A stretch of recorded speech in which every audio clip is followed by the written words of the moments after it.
Hi guys, আজকে আমি আবার চলে এসেছি। আজকে আমি রান্না করব কি, আজকে আমি রান্না করব পাবদা মাছ। ঠিক আছে, পাবদা মাছ রান্না করার জন্য আমি এখানে এই রেসিপিটার কোনো নাম দিলাম না, বিকজ আমি নিজেও জানি না রেসিপিটার কী নাম। আমাদের বাড়িতে এরকম মাছ ভাজা বানায়, তো আমি সেটাই বানাচ্ছি। তো এটার জন্য আমার যেটা প্রথমে আমি করে নেব, আমি এখানে কিছু বেগুন কেটে রেখেছি এরকমভাবে। তো সেই বেগুনগুলো প্রথমেই ভাজতে দিয়ে দেবো। আমি কড়াটায় তেলটা দিয়ে রেখেছিলাম, কারণ তেলটা গরম হতে সময় লাগে।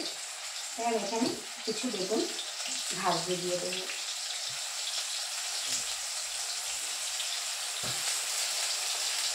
আপনাদের নুন হলুদটা এর মধ্যে মাখতে দিতে পারেন, আমি দিইনি।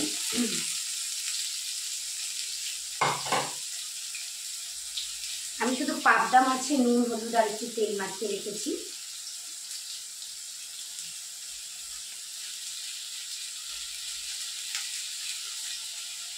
এখানে ডাটা নিয়ে নিয়েছি, বেগুন অলরেডি ভাজতে দিয়ে দিয়েছি।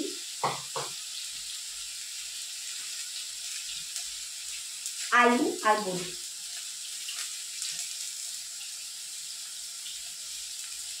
যাই হোক আমি এটার মধ্যে একটু নুন আর হলুদ দিয়ে দেবো।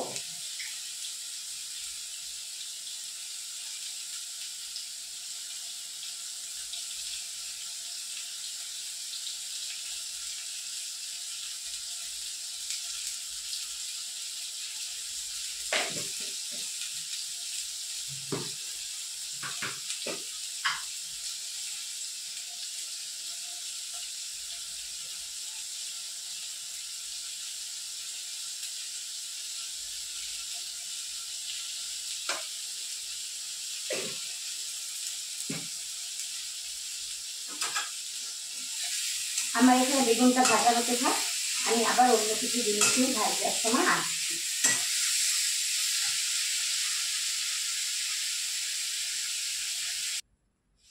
আমার বেগুনটা ভেজে তোলা হয়ে গেছে, আমি এখানে ডাটাগুলো দিয়ে দিচ্ছি।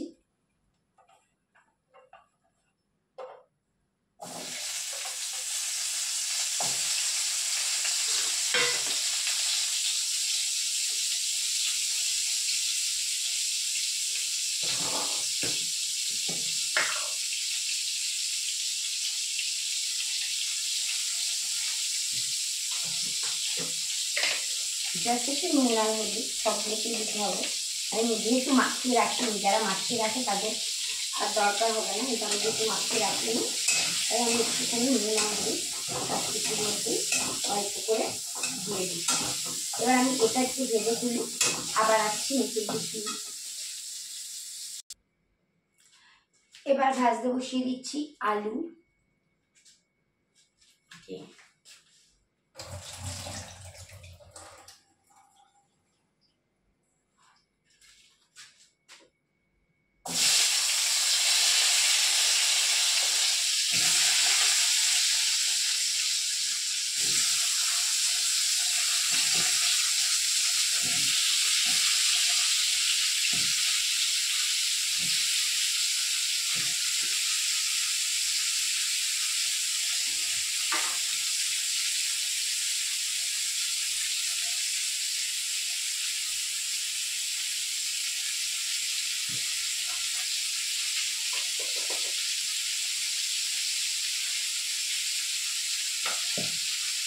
যথারীতি আবার এর মধ্যে নুন আর হলুদ দিয়ে দিলাম।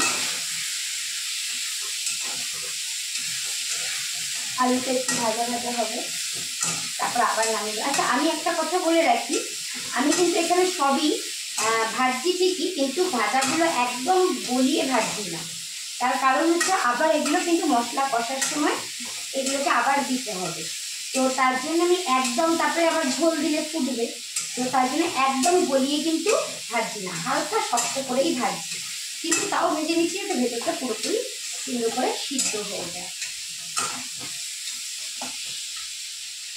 আমি এটা ভেজে নিই, আবার আসছি। আলু ভাজা হয়ে গেছে, এবার আমি এখানে এই বড়ি কটা দিয়ে দেব।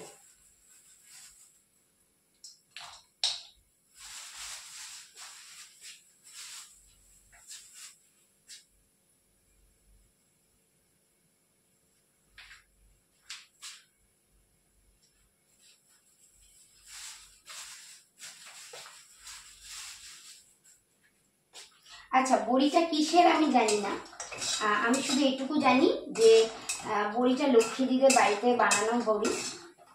কোন ডালের বড়ি সেটা আমি জানি না। যাই হোক, বড়িটা ভাজা হলে আবার তুলে দিচ্ছি। আমি কড়াতে মাছ ভাজা তেল বসিয়ে দিয়েছি, একটু হলুদ দিয়ে দিলাম তেলের মধ্যে। শুনেছি এতে নাকি মাছ ফাটে না, এবার দেখা যাক কি হয়, আমিও ট্রাই করছি। আর একটু তেল দিয়ে দিলাম। আমার কড়াটা কিন্তু আমি অলরেডি গরম করেই রেখেছিলাম, যাতে তেলটা দিতে বেশিক্ষণ সময় না লাগে। দেখুন তেলের মধ্যে বুদবুদি উঠে গেছে। এবার আমি এক এক করে মাছগুলো এতে ছেড়ে দেবো। আমার মাছগুলো একটু বড় ছিল, কেন এখানে দুভাগ করে নিয়েছি মাছগুলোকে।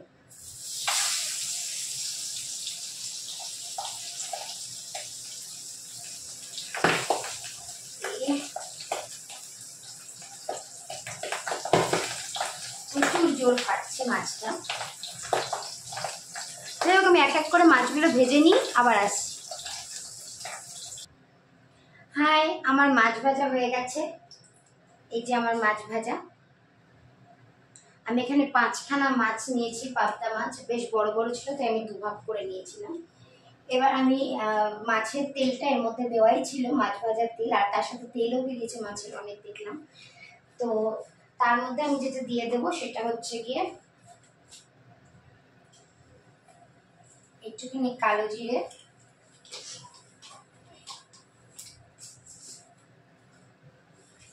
আমি তো ভুলেই গেছিলাম শুকনো লঙ্কা আর তেজপাতা ফোড়ন দিতে হবে, তাই সেটা আমি নামাতেই ভুলে গেছিলাম। যাই হোক, তেজপাতা আর শুকনো লঙ্কাটা আমি নামিয়ে নিয়েছি। কালো জিরেটা ফোড়ন হতে হতে আমি শুকনো লঙ্কা আর তেজপাতাটা এর মধ্যে দিয়ে দেবো।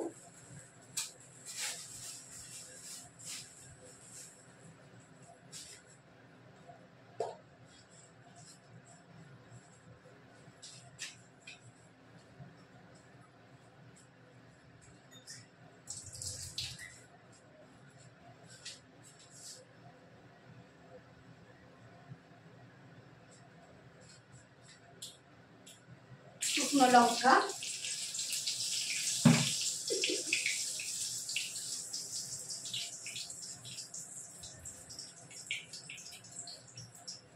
তেজপাতা,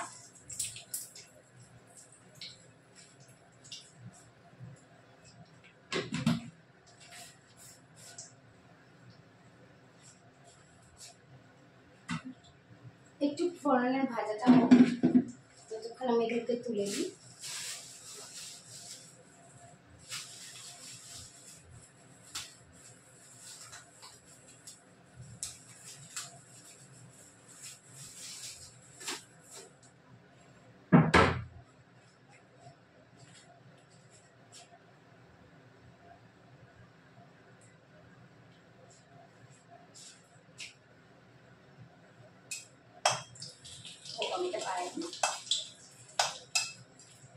ফোড়নটা ভাজা হচ্ছে, এবার আমি এখানে দেবো পেঁয়াজ।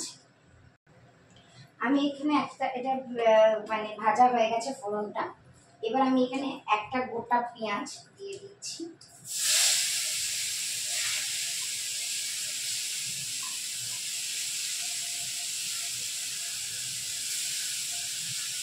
একটা বেশ বড় সাইজের পেঁয়াজ আমি এখানে গোটা কেটে দিয়ে দিয়েছি। কেটে বলতে এটার মধ্যে করে ক্রাশ করে দিয়েছি। এখন পেঁয়াজ কাটতে এত চোখ জ্বালা করে যে আমি সবসময় ওটা নিতে পারি না। পেঁয়াজটা প্রচণ্ড ঝাঁঝ ছিল, দেখলাম দাঁড়ানো যাচ্ছে না, তার থেকে ভাই এত কষ্ট না করে এটা যখন আছেই তখন এটাতেই করে দিই।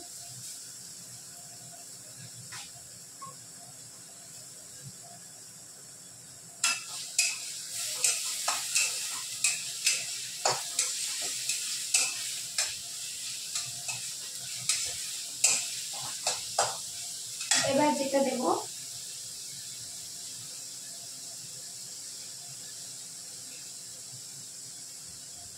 পেঁয়াজটা ভাজা হতে হতে আমি এখানে একটু লাইট জিরে গুঁড়ো দিয়ে দিলাম। জিরে গুঁড়োটা অল্প দিলাম, তার কারণ হচ্ছে আমার অলরেডি জিরে বাটা আছে। ধনে গুঁড়োটা আমি একটু বেশি দিলাম, কারণ আমার জিরে গুঁড়ো অলরেডি বাটা ছিল, তাই আমি ধনে গুঁড়োটা দিলাম বেশি করে।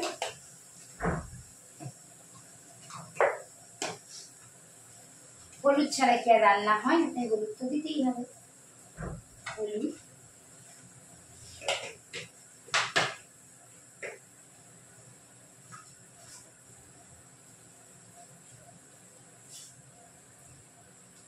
কাশ্মীরি লঙ্কার গুঁড়ো দিয়ে দিলাম 1 চামচ এর মতন।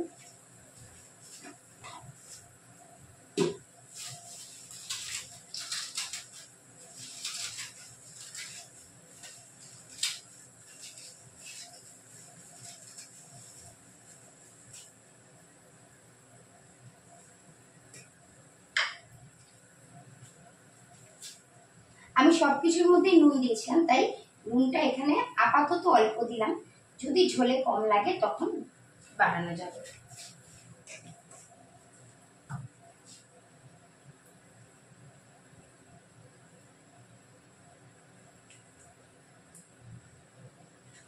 কাঁচা লঙ্কা মধ্যিখান থেকে চেরা,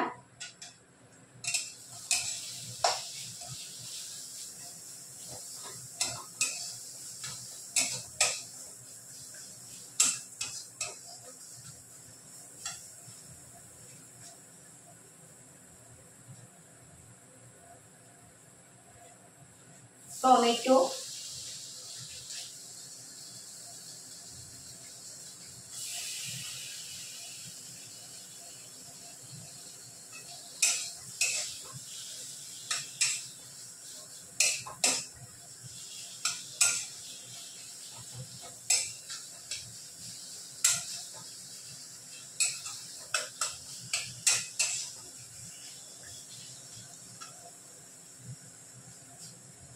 এটা একটু কষা হোক, আমি আসছি।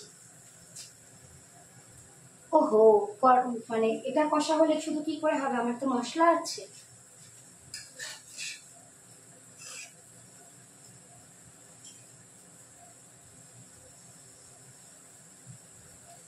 আমি এখানে অল্প কাঁচা লঙ্কা, আদা, জিরে আর ধনে, সরি, কাঁচা লঙ্কা, আদা, জিরে আর হালকা পোস্ত বেটে রেখেছিলাম, তো সেটা আমি এর মধ্যে দিয়ে দিলাম কষানোর জন্য। মশলাটা একসাথে কষতে থাকুক। মশলাটা কষার জন্য আমি এখানে টমেটোগুলো একটু ভেঙে দিলাম। হ্যাঁ, টমেটোগুলো আমার মনে হয় আরেকটু কুচো করে দিলে ভালো হতো, বুঝতে পারিনি তখন। আসলে সবই তো ভাজা ভাজা বানিয়ে দিয়েছি, তাই আলাদা করে আর এটা বেশিক্ষণ গলার কিছু নেই। মোটামুটি সবই হালকা সিদ্ধ আছে, আর মানে ঝোলের সময় একটু সিদ্ধ হবে।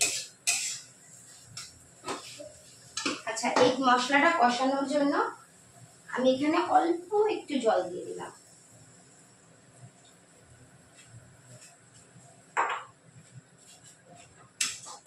জল দিয়ে আমি মশলাটা কষাতে থাকছি। আমার মশলাটা কষানো হোক, তারপরে আবার আমরা চলে আসছি।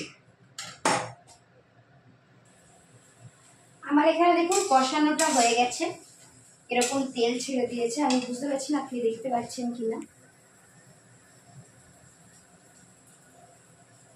ভালো করে দেখলে খেয়াল করবেন। দেখুন সাইড দিয়ে পুরো তেল বেরিয়ে গেছে।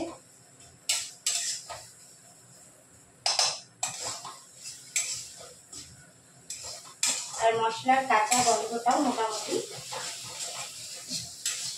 চলে গেছে। আমি এখানে বাটারটা দিয়েছিলাম, কিন্তু এখানে আমি সব সবজি ভাজাগুলো দিয়ে দিচ্ছি। যা যা সবজি আমি এতক্ষণ ধরে বেটে রেখেছিলাম সবই দিয়ে দিলাম।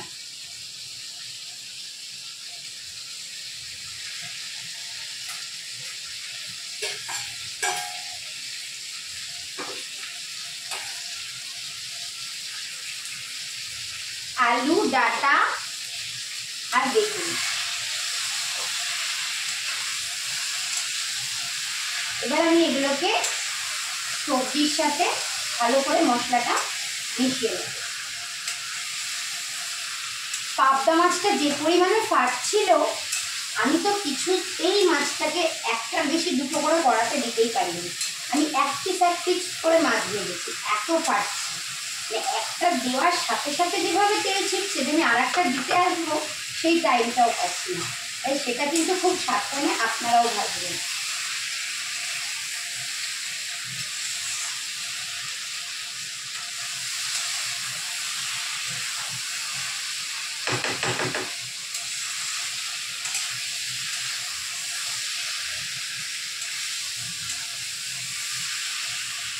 এখানে বাটা মশলা যেটা বলছিলাম, এখানে কিন্তু জিরে, আদা, কাঁচা লঙ্কা আর একটুখানি পোস্ত বাটা, তিন চারটে জিনিস একসাথে মিলিয়ে আমি বেটে রেখেছি আলাদা আলাদা করে আর বাটি।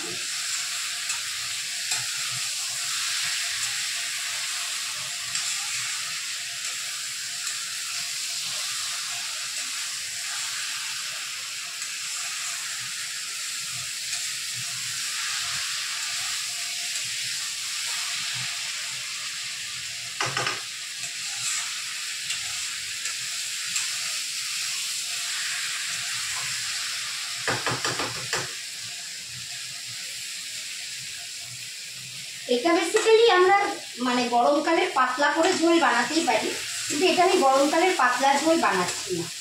এটা একটু লোকজন বাড়িতে আসলে আমরা যেভাবে বানাই সবজি দিয়ে মাছ, ঠিক সেভাবেই বানাই। লোকজন বাড়িতে আসলে তো আর ওরকম তেলে পাতলা ঝোল খাওয়ানো যায় না, তো এটা আমি সেভাবেই বানাই। আচ্ছা, মাছে মেখে রাখা হলুদ আর নুনটা আমি থালার মধ্যে একটু ছিল, ওটা আমি এর মধ্যে দিয়ে দিই।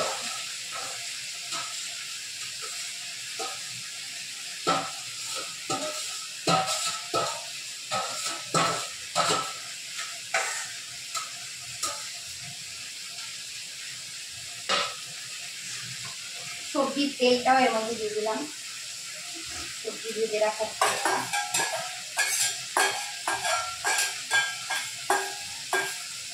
বা জলটা যেটাই ছাড়ে সেটা থেকে, মানে ভেজে রেখে দেওয়ার পর থেকে।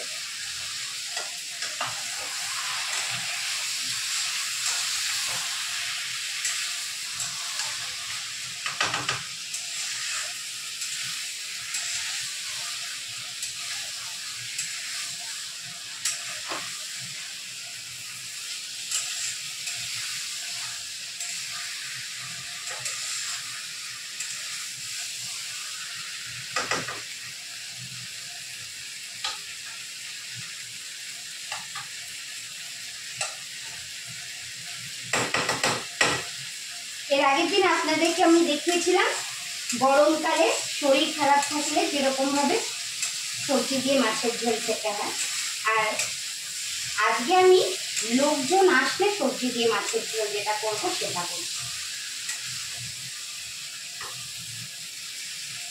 আচ্ছা, অনেকে রসুন বাটা ইউজ করে, কিন্তু আমি মাছের ঝোলে কখনোই রসুন বাটা ইউজ করি না। হ্যাঁ, একমাত্র মাছের কালিয়া করলাম, সেটাতে করতেই হয়, সেটা আলাদা জিনিস, কিন্তু আমি মাছের ঝোলে বেসিক্যালি রসুন বাটা ইউজ করি না। আমি বলতে আমাদের বাড়িতে কেউই করে না, যতদূর আমি জানি।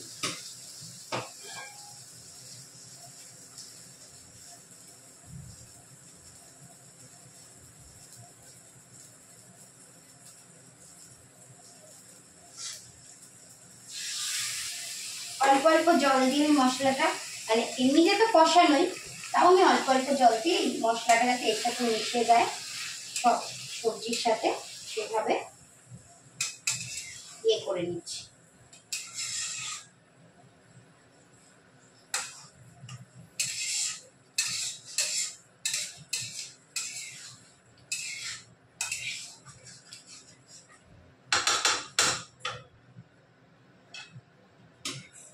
এবার এটাকে জল দিয়ে দেব, আর বেশি করব না।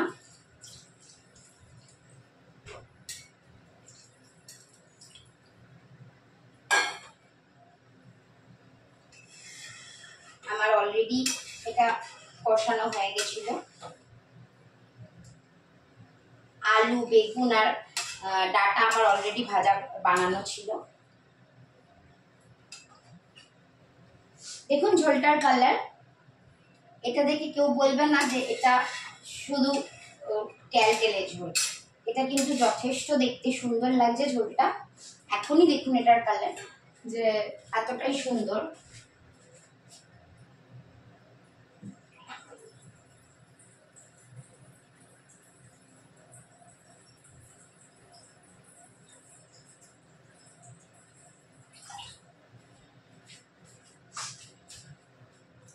ঝোলটা আমি একটু বেশি করে দিয়ে দিলাম। ঝোলটা একটু ফুটলে আমি এখানে মাছ ঢেলে দেবো।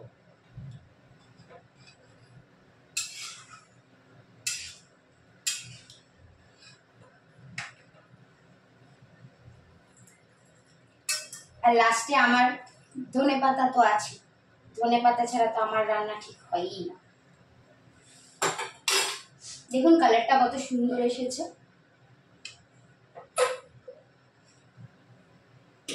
দেখতে পাচ্ছেন? এবার এটা একটু ফুটলে তারপরে আমি এতে মাছ দেবো। এটা ফুটতে থাকুক, ততক্ষণ আমি আসছি। ঝোলটা ফুটছে আমার, তাই আমি এর মধ্যে এখন মাছগুলো দিয়ে দেব।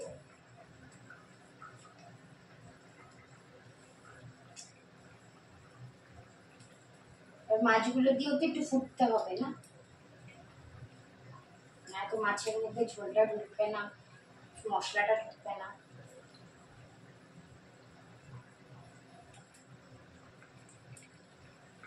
মাছটা বেশ বড় ছিল, তাই আমি আর্ধেক করে কেটেছি। দেখুন বড় থাকে, বড় বড় যে আর্ধেক করার পরেও বেশ এরকম সাইজ হয়েছে।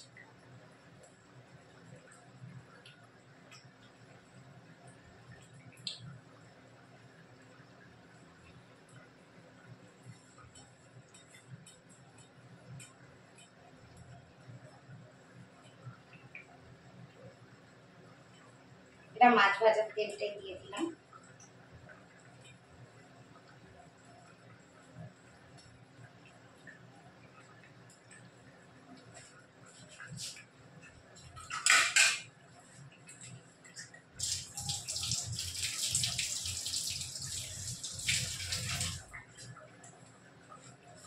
এবার মাছটা এখানে ফুটতে থাকুক, মাছটার মধ্যে একটু ঝোল মশলার ইয়েটা ঢুকুক, আর মাছের স্বাদটাও ঝোলের মধ্যে মিশতে থাকুক, যা একসাথে মিশবে যা হবে হতে থাকুক।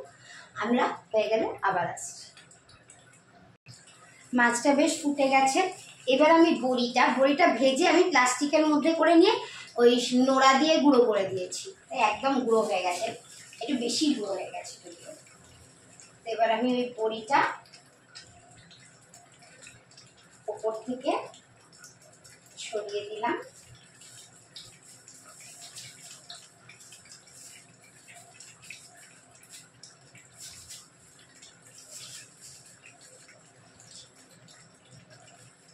আর আমার ধনেপাতা, এটা তো আমাকে দিতেই হবে, এই ধনেপাতাও আমি সবগুলো এখানে ছিঁড়ে ছিঁড়ে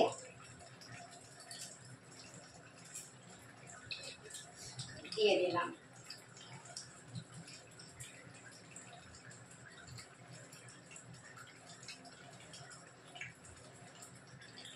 আমার মাছের ঝোল তো রেডি। এবার আপনারা দেখুন কেমন লাগছে এটা দেখতে।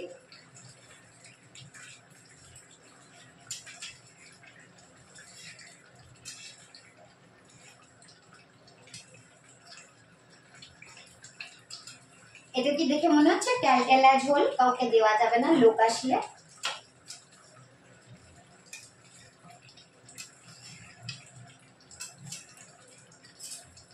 সে লোকই আসুক আর যেই আসুক, এই ঝোলটা আপনি সবাইকে দিতে পারবেন।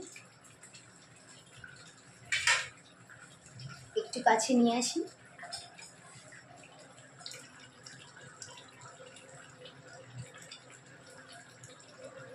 যেমনি সুন্দর গন্ধ বেরোচ্ছে এবার, সেমনি সুন্দর দেখতেও হয়েছে। এবার এটাকে আমি নামিয়ে দেবো। আমার ঝোল কমপ্লিট। এবার আমরা খাবো। আপনারা দেখে নিন, এভাবে বানাতে পারেন।